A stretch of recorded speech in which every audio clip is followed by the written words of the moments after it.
능히 어떠한 감사로 하나님께 보답할까? 주야로 심히 간구함은 너희 얼굴을 보고 너희 믿음이 부족한 것을 보충하게 하려 함이라.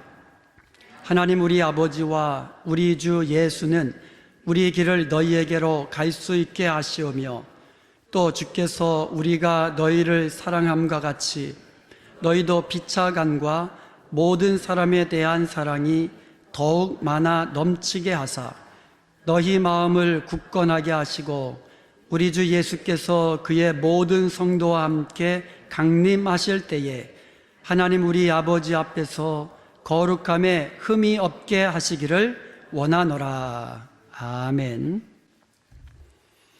사도 바울이 디모데를 통해서 데살로니가 교회의 모습, 소식을 전해들었습니다.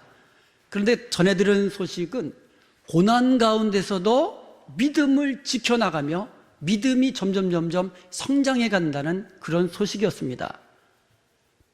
또 어떤 소식을 들었냐 하면, 그들이 사도 바울이 뿌려놓은 그 말씀으로 자라기 시작을 하는데 그들의 삶이 변하기 시작하는 거예요. 우상을 버리고 살아계신 하나님을 더 사랑하고 더 섬기면서 장차 오실 주님 바라보면서 재림의 날에 주님 앞에 거룩한 모습으로 설 수 있도록 소망 중에 인내하면서 그렇게 변화되는 모습, 아름다운 소식이 바울의 귀에 들린 겁니다. 염려하는 마음으로 디모데를 보냈다가 들려오는 소식을 듣고는 감사하기 시작합니다. 기뻐하기 시작합니다. 그래서 오늘 9절에 보니까 우리가 우리 하나님 앞에서 너희를 인하여 모든 기쁨으로 기뻐하니, 기뻐하는데 그냥 기뻐하는 것이 아니라 모든 기쁨으로 기뻐했다 그랬어요. 그만큼 사도 바울의 마음이 데살로니가 교회에 가 있었던 겁니다. 염려하는 마음이 소식을 듣고는 기뻐하는 마음으로 바뀌게 된 겁니다. 그런데 우리가요, 좋은 일이 있을 때 기뻐하는 것은 당연한데요, 거기서 그쳐서는 안 돼요. 사도 바울은 기쁨이 넘치는 그 마음을 하나님께 감사로 돌리고 있는 것을 보게 되는 거예요.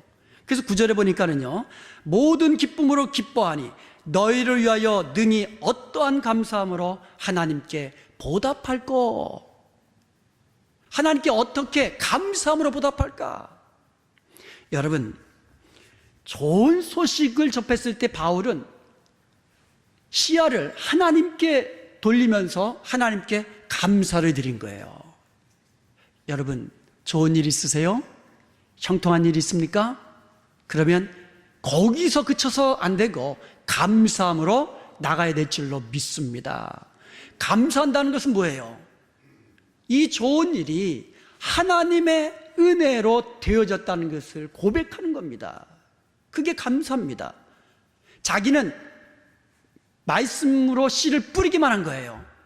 하나님께서 그 뿌려진 말씀을 자라게 하시고 열매 맺게 하시고 믿음 가운데 변하게 하시고 그들의 아름다운 소문이 각처에 퍼지게 한 것, 하나님의 은혜입니다. 바울이 그것을 고백하면서 감사드린 거예요.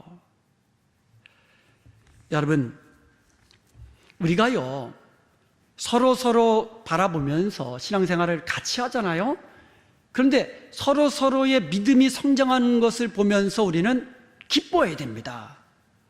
나의 믿음도 성장하는 것을 우리가 생각할 때마다 기쁘지만 옆에 있는 분의 그 믿음이 자라나는 모습을 볼 때마다 기뻐해야 돼요. 그리고 하나님께 감사를 드려야 됩니다. 감사를 드려야 됩니다. 모든 것이 하나님의 은혜임을 기억하고 감사할 때에 하나님께서 계속해서 기쁨이 넘치는 그 같은 복된 삶을 허락해 주시는 줄로 믿습니다. 우리가 계속 감사하면 하나님께서 계속 감사거리를 허락해 주시는 거예요. 그런데 10절을 보면은요, 감사가 기도로 이어지는 것을 볼 수가 있습니다. 기쁨에서 감사로 변했는데 그 감사에서 그치는 것이 아니라 기도로 이어지고 있다는 거예요. 10절 한번 보겠습니다. 10절에 보면 주야로 심히 간구한다라는 말을 하고 있는 것을 알 수가 있습니다. 주야로, 쉬지 않고 기도한다는 뜻이죠. 하나님의 뜻은 뭡니까? 쉬지 않고 기도하는 거라고 그랬거든요. 바울은 주야로 쉬지 않고 데살로니가 성도들을 위해서 기도했다라는 거예요. 그것도 심히 기도했다고 그랬습니다. 마음을 다하여 기도한 거예요. 그냥 건성으로 기도한 것이 아니라 마음을 다하여서 데살로니가 성도들을 위하여서 주야로 쉬지 않고 기도했다는 말씀이에요. 기도는요, 고난의 때만 하는 것이 아니에요. 내가 연약할 때, 내가 병들었을 때만 하는 것이 기도가 아니에요. 기도는 내가 기쁜 날에도, 감사한 날에도 감사로 하나님께 영광을 돌리며 하나님을 영화롭게 하는 것이 우리의 기도인 줄로 믿습니다. 기도는 쉬지 않고 기도하는 거예요. 그래서 기쁠 때도 즐거울 때도. 지금 바울이 지금 그렇게 기도하는 겁니다. 데살로니가 교회 성도들을 생각할 때마다 감사함으로 하나님 앞에 기도하는 겁니다. 하나님께 영광 돌린다는 뜻이에요. 우리의 감사로 드리는 기도는 하나님을 영원롭게 하는 것인 줄로 믿습니다. 사도 바울은요, 데살로니가 교회 성도들을 직접 가서 보기를 원했어요. 그런데 번번이 사탄이 그 길을 막았다고 기록하고 있습니다. 자, 그렇다면 바울은 직접 가서 얼굴을 보면서 그들의 믿음을 세워주지는 못하지만 기도는 할 수 있었던 겁니다. 직접 가지는 못하지만 기도로 하나님께 간구할 수는 있었다라는 겁니다. 우리의 기도는요, 장벽이 없어요. 여기서도 한국에 있는 사람들을 위해서 기도할 수 있습니다. 가족들을 위해서 기도할 수 있습니다. 집에서도, 교회에서도 집에 있는 자녀들을 위해서 기도할 수 있습니다. 멀리 떨어져 있는 자녀들을 위해서 기도할 수도 있습니다. 이게 기도입니다.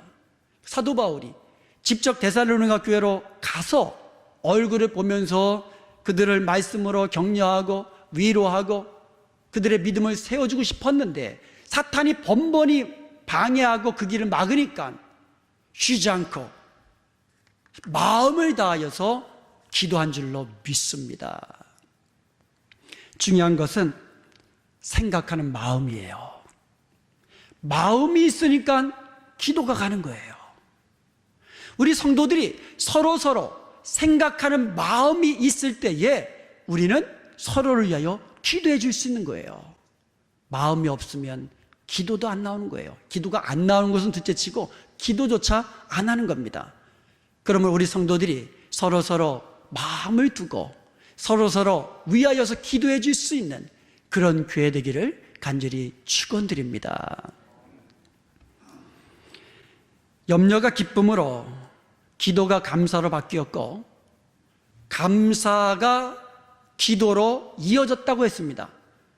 그런데 오늘 10절부터 13절까지 보면은 그 기도의 내용이 나옵니다.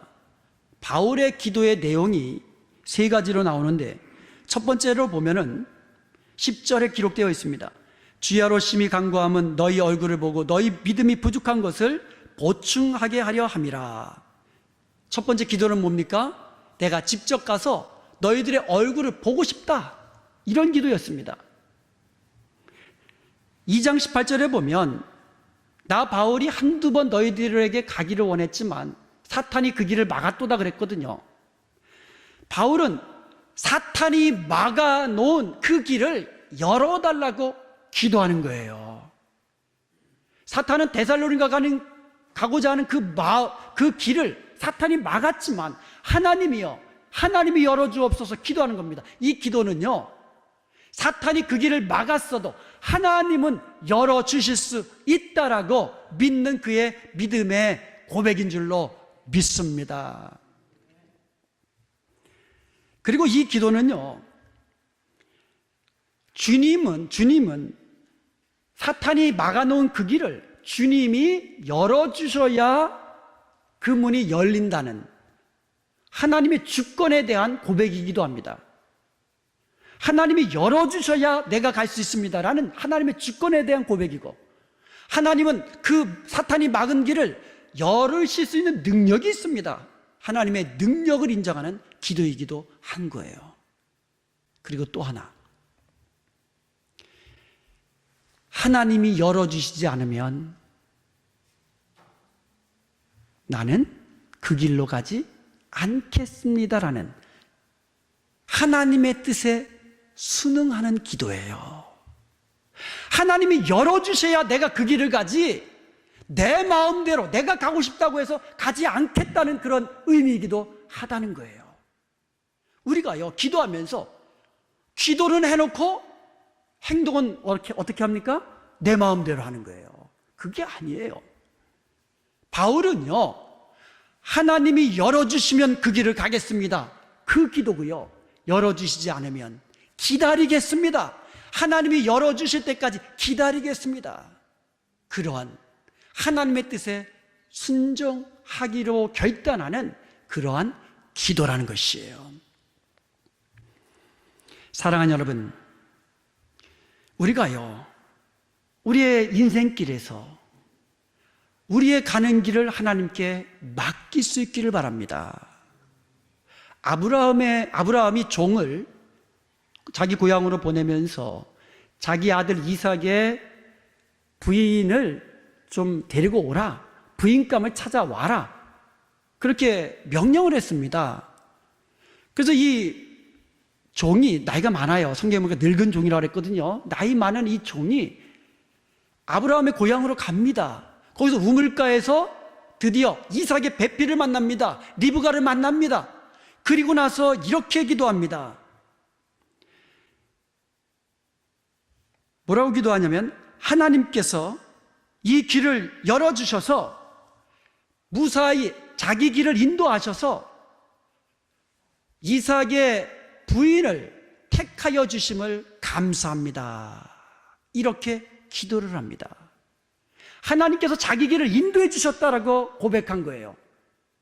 그리고 이삭의 아내, 즉 아브라함의 며느리감을, 좋은 며느리감을 택해 주셨다고 하나님 앞에 감사로 기도한 것입니다. 여러분, 우리가요, 하나님께서 인도하셔야 우리가 그 길을 가야 되는 거예요. 하나님께서 바른 길로 나를 인도해 주셨다고 그렇게 고백한 아브라함의 종처럼, 하나님, 나의 인생길을 바른 길로 인도해 주옵소서, 이렇게 기도하며 주님이 열어주시는 그 길로 나가야 될 줄로 믿습니다. 우리는요, 하나님이 인도하시지 않으면 우리의 인생길을 하나님 기뻐하시는 성공의 길로 맞춰질 수가 없습니다. 하나님께서 인도하셔야 우리의 길이 하나님이 기뻐하시는 길이 되는 거예요. 우리의 인생길에서 주님이 기뻐하지 않는 길이라면, 하나님의 뜻이 아니라면, 그 길이 아무리 내가 가고 싶어도, 아무리 내가 하고 싶어도 하나님이 기뻐하지 않으시면 멈춰야 하고 그쳐야 하고 버려야 하는 거예요. 이게 하나님께서 기뻐하시는 축복된 인생인 줄로 믿습니다. 그리하여서 우리가 하나님이 이끄시는 평강의 길로만 우리의 인생길을 걸어가는 저와 여러분이 될 수 있기를 주님의 이름으로 간절히 축원드립니다. 바울의 기도를 자세히 보면은요, 바울이 그냥 데살로니가로 가서 성도들의 얼굴을 단순히 보기를 원했던 게 아니에요. 데살로니가 교회 성도들을 보기를 원했던 진짜 이유는 직접 보면서 그들의 믿음이 부족한 것을 보충하게 하기 위함이라고 말씀하고 있습니다. 얼굴 보는 거, 이게 목적이 아니고 가서 말씀으로 저들의 믿음을 다시 튼튼히 더 든든하게 세워가기를 원하는 거, 이것이 바울의 첫 번째 기도의 핵심이었어요. 믿음을 강하게 세워가는 거. 현재 믿음으로 잘 성장하고 있습니다. 그렇지만 아직도 부족한 것이 있다는 거예요. 그것을 채워주고 싶다는 거예요.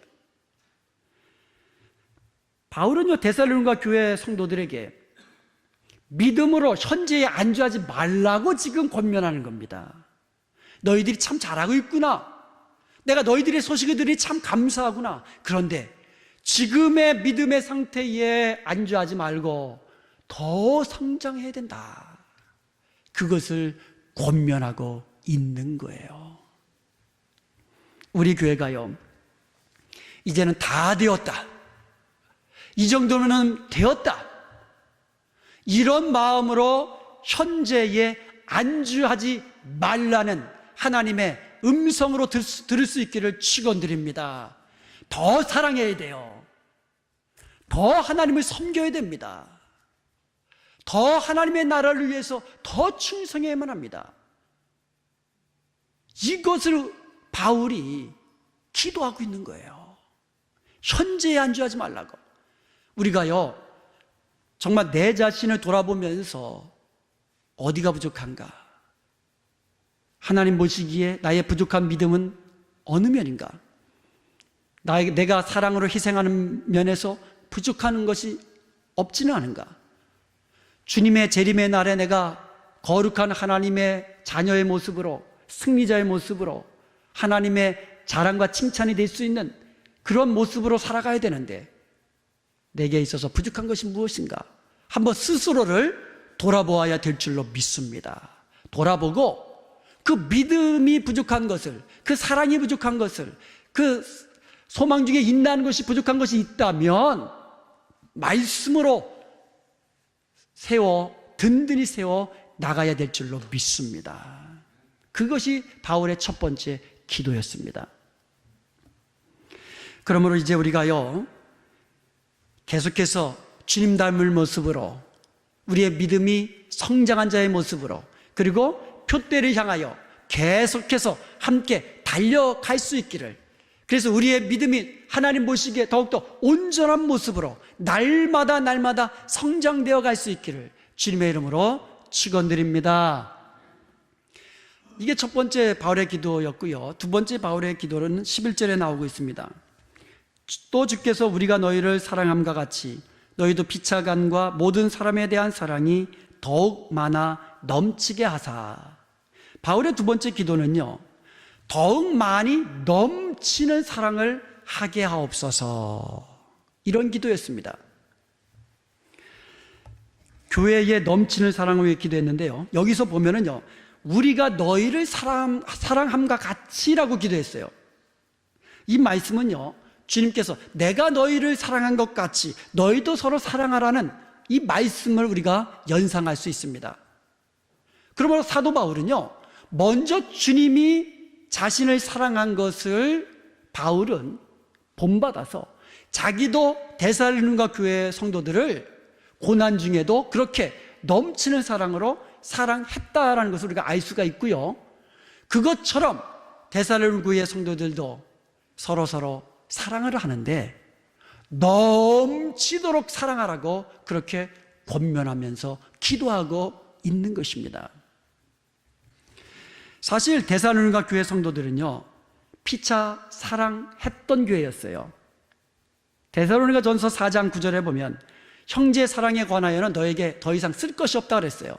왜냐하면 너희들이 서로 사랑하는 것이 소문날 정도로, 사도 바울의 말씀을 받아가지고 서로 사랑하는 것이 소문날 정도로 그렇게 서로 사랑했던 교회가 데살로니가 교회였습니다. 그래서 성도 사랑에 대해서 내가 너희들에게 더 이상 쓸 것이 없다라고 그렇게 기록을 했습니다.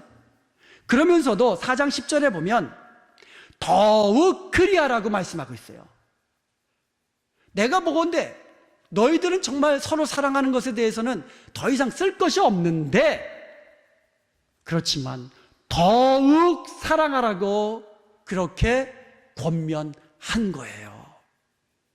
우리가 서로 사랑하는데요, 더 심히 사랑해야 되고요, 더 깊게 사랑해야 될 줄로 믿습니다. 이것을 위해서 기도하는 겁니다.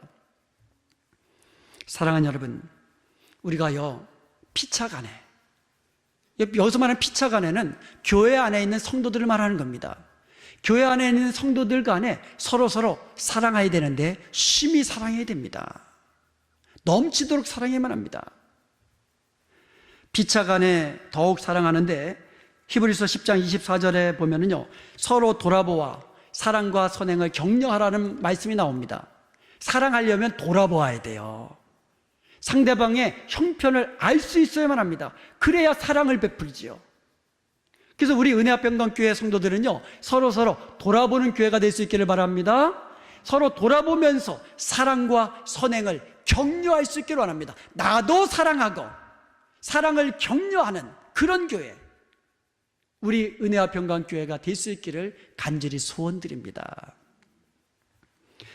11절에 보면은요, 피차 간에 사랑할 뿐만 아니라 모든 사람에 대한 사랑이 더욱 많아 넘치게 해달라고 기도하는 것을 볼 수가 있습니다. 우리의 사랑은요, 교회 안에만 머물러 있어서는 안 된다는 거죠.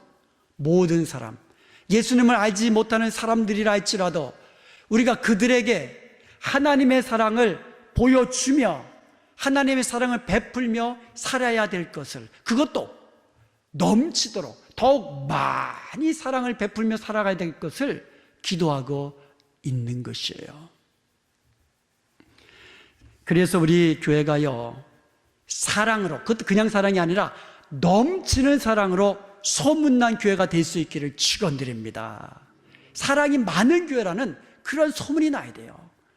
그런 교회가 부흥하고 그런 교회가 성장하는 겁니다. 주님이 보여주신 그 사랑으로 더욱 힘써 사랑하는 우리 은혜합병강교회가 되기를 다시 한번 주님의 이름으로 축원드립니다. 첫 번째 기도의 제목은요, 데살로니가 교회 성도들의 믿음이 부족한 면이 채워지고 성장하기 위해서 기도했고요, 두 번째로는 넘치는 사랑으로 사랑해야 될 것을 기도했고요, 세 번째 기도의 제목이 13절에 나옵니다. 이 13절에 보면은요, 데살로니가 성도들의 마음을 굳건하게 해주셔서 주님이 다시 강림하실 그때에 하나님 앞에서 거룩함에 흠이 없게 해달라고 그렇게 기도를 드리고 있습니다. 우리 모두는 하나님 앞에 설 때가 있습니다. 주님 재림하실 때에 우리 모두는 주님 앞에 서게 될 줄로 믿습니다. 그러할 그때에 거룩함에 있어서 흠이 없어야 돼요. 거룩함에 있어서 흠이 없어야 돼요. 여기서 거룩함이라는 것은 구별된다는 뜻이에요. 하나님이 이 세상과 특별히 하나님의 창조하신 피조물들과 구별되신 분이에요. 그래서 하나님은 거룩하신 분입니다. 우리도 이 세상의 성도잖아요. 성도라면 세상과 구별된 모습으로 살아야 돼요.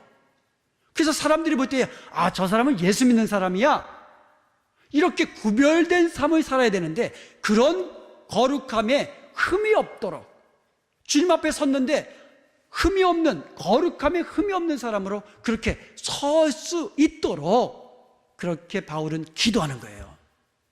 그러기 위해서는 어떻게 해야 됩니까? 마음을 굳건하게 해야 된다는 것이에요. 마음을 굳건하게 하사. 데살로니가전서 3장 2절에도 보면은요, 굳게 한다라는 말이 나오고 있어요. 이 기도는요, 바울이 데살로니가 교회 성도들을 직접 가서 얼굴을 보면서 그들의 믿음을 굳게 하고 싶은 바울의 간절한 마음이 여기 담겨져 있는 거예요. 내가 직접 가서 너희들의 믿음을 성장하게 해서 마음을 굳게 그렇게 붙잡아주고 싶다라는 그런 바울의 간절한 소망이 기도에 담겨 있는 거예요. 마음을 굳게 한다는 말은 다윗이 시편 51편에서 고백한 대로, 시편 57편 7절에서 고백한 대로 마음을 주님께로 확정하는 것을 의미하는 거예요. 마음이 세상으로 갔다가 하나님 나라로 갔다가 왔다리 갔다리 하는 것이 아니라 하나님께로 내 마음을 고정시키고 확정시키는 것이 마음을 굳게 하는 겁니다. 우리가 이 세상을 떠나면서 사랑하는 자녀들에게 마지막 한 말을 유언으로 남겨야 된다면 어떤 말을 우리가 해야 될까? 지금 바울의 그런 마음이에요. 내가 직접 가서 너희들을 말씀으로 양육하고 싶은데 내가 못 가는데, 내가 얼굴은 보지 못하지만 마음은 너희들에게 다 주고 싶은데 그 마음을 모아가지고 기도한 것이 너희들의 마음을 굳게 하기를 원한다는 거예요. 모세가요, 그 광야에서 40년간 다 맞춰가면서 가나안 땅을 바라보면서 모세가 죽습니다. 얼마나 안타까웠겠어요. 그 마음을 모두어가지고 신명기서 31장 6절에서 이스라엘 백성들 앞에 떠나면서 한 말이 뭡니까?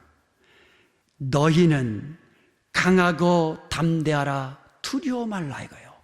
마음을 강하고 담대하게 굳게 하라는 말씀이었어요. 하나님께로만 그 마음을 확정하고 흔들리지 말라는 말씀이었어요. 그리고는 그 옆에 있는 여호수아에게도 31장 7절에서 똑같은 말을 줍니다. 너는 강하고 담대하라. 모세가 죽습니다. 하나님께서 여호수아를 부릅니다. 모세의 후계자를 불렀습니다. 하나님께서 여호수아에게 하신 말씀도 동일한 말씀입니다. 너는 강하고 담대하라. 두려워하지 말라. 모세에게 함께한 것처럼 내가 너와도 함께하겠다. 마음을 강하게 하고 담대하라. 두려워하지 말아라. 마음을 하나님께로 확정하라는 뜻이에요. 하나님만 바라보고 이스라엘 백성들을 가나안 땅으로 이끌어 들여라라는 말씀이었어요. 사랑하는 여러분, 마음을 강하게 하는 것은 주님만 의지하는 것이에요. 주님만 바라보는 겁니다. 우리가 이렇게 마음을 주님께로 확정할 때에, 주님 앞에 섰을 때에 거룩함에 흠이 없는 아름다운 성도로 설 수 있게 되는 줄로 믿습니다. 서른도 씨의 노래 가운데 이런 노래가 있습니다. 이 서른도 얘기가 나오니까 귀가 솔깃하시는 분이 여기 몇 분 계시네요. 종로로 갈까요? 명동으로 갈까요? 차라리 청량리로 떠날까요? 목소리가 좀 낮긴 낮았나 봐요. 이 노래가 나오는 거 보니까. 근데 이 맨 마지막에도 또 이렇게 나옵니다. 미아리로 갈까요? 영등포로 갈까요? 을지로 모퉁이에 서 있네. 이렇게 돼 있어요. 그러니까 마음이 종로로 갈까? 명동으로 갈까? 청량리로 갈까? 아니면 영등포로 갈까? 미아리로 갈까? 그런데 정작 자기는 어디가 있어요? 을지로에 가 있다는 거예요. 그런데 이 노래 제목이 뭔지 알아요? 잘하시네요. 예, 나침반이에요, 나침반. 나침반은요, 어디 있든지, 어느 방향에 놓여 있든지, 북쪽으로만 다 고정되어 있는 게 나침반이에요. 참 아이러니하죠. 우리의 인생이 나침반같이 우리의 목표를 세우고 나가야 되는데, 실제로는 이리로 갈까요? 저리로 갈까요? 그러다가 엉뚱한 데 가 있는 우리의 모습, 그것을 노래한 것이 아닐까 싶습니다. 여러분, 우리의 인생이 하나님 나라와 이 세상 사이에 왔다 갔다 하는 인생이 되어서는 안 될 것이에요. 나침반처럼 우리의 마음이 하나님께로, 주님께로 확정하고 고정하고 주님만 의지하고 믿음으로 나가야 될 줄로 믿습니다. 이것이 성도의 거룩이에요. 이것이 성도의 거룩입니다. 오늘 본문에 보면은 다윗이 3가지를 기도했는데요, 이것이 다 연결되어 있다는 것을 우리가 알 수가 있어요. 이게 아주 중요합니다. 연결되어 있습니다. 먼저 사랑이 넘치는 것과 주님 앞에 섰을 때 거룩함에 흠이 없는 것 사이에 어떤 연관성이 있는가? 거룩이 뭐라 그랬습니까? 세상과 구별됐다 그랬잖아요.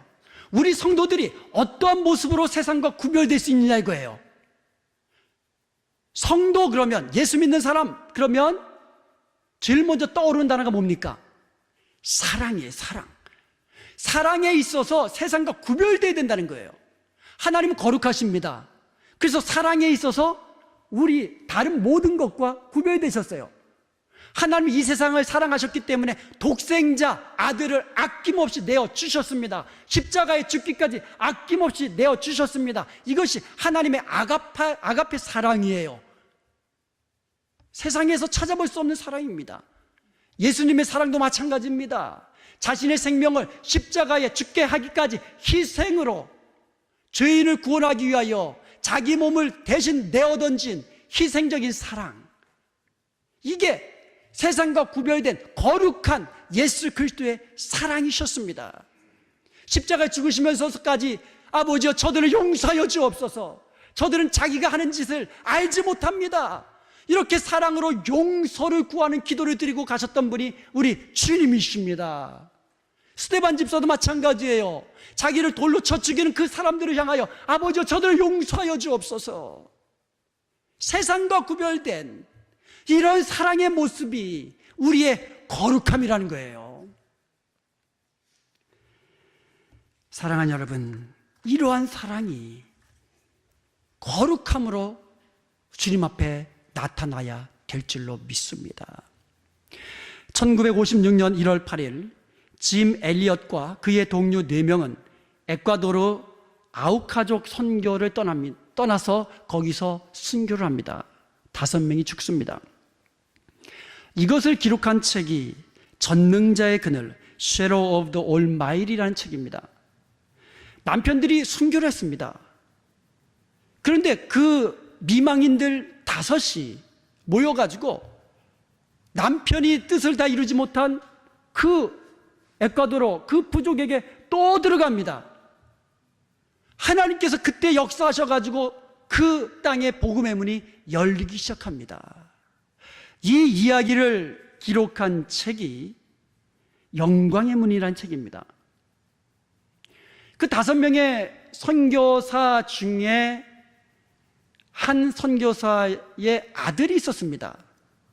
근데 이 아들이 장성한 이후에 에콰도르를 떠나지 아니하고 그 땅에서 대를 이어가면서 복음을 전하기 시작합니다.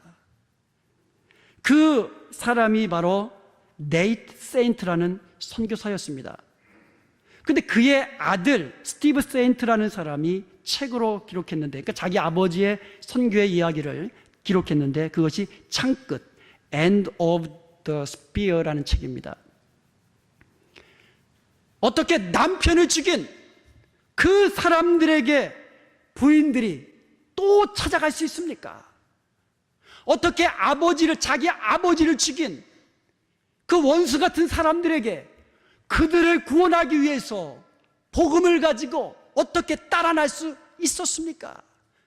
이것이 세상과 구별된 우리 성도들의 거룩이고 우리 성도들의 사랑인 줄로 믿습니다. 우리가 얼굴도 알지 못하는 사람들을 사랑하라고 성경에는 나와 있는데 어떻게 우리 성도들을 사랑하지 않을 수 있습니까? 얼굴도 알지 못하는 사람들을 이렇게 사랑하는 사람들이 있는데, 이렇게 사랑하는 우리 주님이 계시는데 우리가 어떻게 같이 몸을 맞대고 사는 남편과 아내를 사랑하지 않을 수 있겠습니까? 자기에게 살과 피를 준 생명을 주신 그 부모님을 어찌 우리가 사랑하지 않을 수 있겠냐 이거예요. 하나님께서 주신 그 어린 우리의 자녀들을 우리의 생명 버려가면서 그들을 위해서 희생하면서 어떻게 사랑하지 않을 수 있겠느냐 이거예요. 이런 사랑이 세상과 구별된 우리의 거룩함의 모습이 되어야 된다는 말씀입니다. 이것은 내 힘으로 안 되잖아요. 노력은 해야 됩니다. 기도해야만 합니다. 그런데 내 힘으로 안 되잖아요. 그래서 주님만 의지하고 기도해야 되는 거예요. 그래서 바울이 첫 번째로 뭐라고 기도했습니까? 믿음이 굳건해지게 하옵소서. 우리의 믿음이 원수까지도 사랑할 수 있는 그런 사랑으로 거룩함의 모습으로 변화되어 갈 수 있도록 우리의 믿음이 성장해야 된다는 말씀입니다. 사랑하는 여러분, 주님께서 하십니다. 바울의 기도 보면 전부 다 주께서 하시고 주께서 하시고 주께서 하시기를 원하노라. 주님께서 하십니다. 우리가 주님만 바라보면서 주님만 의지하면서 세상과 구별된 원수까지도 사랑하는, 성도들끼리 피차 사랑하고 가정에서도 서로 사랑하는 아름다운 사랑. 어떤 사랑이요? 내 몸을 내어주기까지 나를 부인하고 나를 십자가에 치고 주님이 가신 그 길을 우리가 따라가는 그 마음으로 사랑하면서 주님 앞에 섰을 때에 우리의 거룩함에 흠이 없게 설 수 있기를 주님의 이름으로 축원드립니다. 기도하시겠습니다.